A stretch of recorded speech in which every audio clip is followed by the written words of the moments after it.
in the late, the Renaissance period and the Enlightenment period were involved heavily in magic. And you can study this in the history of it. They were very interested in alchemy, and all of these sciences came out of these occultic sciences. So there's a relationship between very, very sophisticated sciences and magic. That's the point. Very strange things can come out of this. So there's a lot of magic going on, right?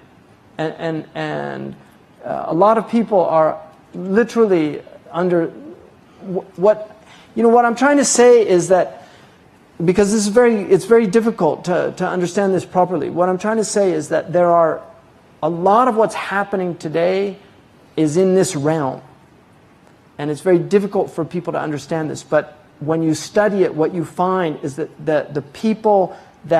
a lot of the people involved in mass control are actually heavily involved in this science. And that's what you find out when you do the research. Many of the people that are involved in film, many of the people involved in music, many of the people that are involved in newscasting, they know how to manipulate the minds of people. And whether it's done with this type of magic or simply with the power of technology and the higher magic, the result is the same. You get people that are as if they're possessed. And this is why it would be indistinguishable. We've got kids that are stabbing children. We've got people that are just shooting people and not knowing why they're doing these things. And this is coming out of a culture that is really, really profoundly disturbed in its essence, because no civilization that was healthy would produce the type of games that they're exposing these young children to. No civilization that was healthy would produce the type of films where they have films where the main character tortures people and chops off their fingers and their hands, or slowly tortures them to death. Muslims would have never come up with these type of ideas, because their culture is not a demonic, dark culture. It's become demonic and dark because of a lot of madness that's happened in the Muslim world. I mean, there's a lot of demonic, dark things going on, and these people are really. Dostoevsky called his book about the terrorists the possessed, and in one translation it's called the demons. I don't know the Russian word for it, but he certainly understood that there was something demonic involved in this. So that's, this is difficult for people to deal with this stuff, but when you actually find out about the characters that were involved in producing a lot of this technology, and you read the history of it, you find that they were really involved in a lot of these things, which is very strange. And when you see the result that these things have on people and the effect that they have on them. So, I mean, I don't know, Arthur C. Clarke, who said that advanced technology becomes indistinguishable from magic, was involved in magic. He was involved in numerology. It's very strange that they place these satellites at 22,000 feet, because those are their numbers, 11, 22, 33. They're like multiples of 11 and things like this. So I don't know. I mean, we're all trying to work this thing out, aren't we? But these things are real, and jadoo, whatever you want to call it, it's real. And that's why and I'll tell you something just personally. For me, I didn't really give a lot of this credence, because I wasn't raised like this. I was raised, my father was a college professor. I certainly wasn't raised with the idea, like magic was something, I thought magic was pulling rabbits out of hats and things like that. When I became Muslim and I heard all these things, and I didn't really, whatever, it wasn't really something. But in the last few years, it's become much clearer to me how much this is actually a force working in the world. And it makes much more sense to me now why there are so many hadiths and so many protective du'as.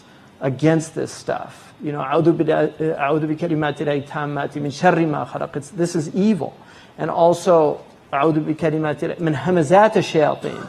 You know, the influences of the demons. You know, the Prophet ﷺ said, وَأَنْ يَحْضُرُونَ, or that they should become present.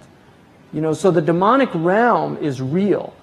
And there are people, unfortunately, that are actively involved in attempting to bring that realm into this realm.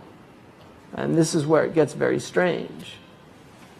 So, and they're certainly into numerology. It's a big thing with these people. So he's warning us and saying that this is madhmum. So that's a harmful knowledge.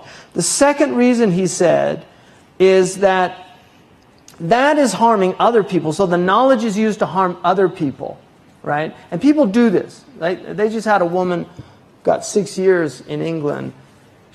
So she started putting on internet that she had rape fantasies. She wanted somebody to come to her house and pretend to rape her. And she gave her boss's number, who fired her. You know, I mean, there's a lot of sick people out there, right? And they're just, you know, you're working with people like that. We've got pedophiles. We've got rapists. We've got sociopaths. And these people are demonic people. You know, that really, they're people that, and Imam al-Ghazali says that they've actually given the shayateen al-jinn a rest. Like, they're doing so much work now, the shayateen al-ins, that the shayateen al-jinn are just kicking back and watching it all happen. So there's a lot of demonic forces. Now, whatever you want to call this, if you want to call it magic or whatever you want to call it, these are terms for phenomena in the world. That's the point. And obviously it becomes very difficult because magic is totally haram in Islam. But Imam al-Ghazali will argue in the Ihya, in the Bab al-Safar, that delving too deeply into mathematics is prohibited. And I know a lot of people have problems with that, but if you look at a lot of what's happening on this planet that's so destructive, it's because of this knowledge that has come out. I mean, Muslims use mathematics for very positive things, like building buildings and finding the Qibla and determining the prayer times. They would never have used it to build bombs that could annihilate whole populations. So now we have to deal with the fact that, you know, the men that invented the nuclear bomb were all, wizards, really. I mean, they were wizards.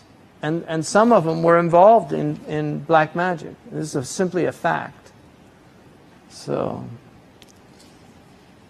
he says the second reason is that it harms the person himself. And he says, like astrology, learning astrology.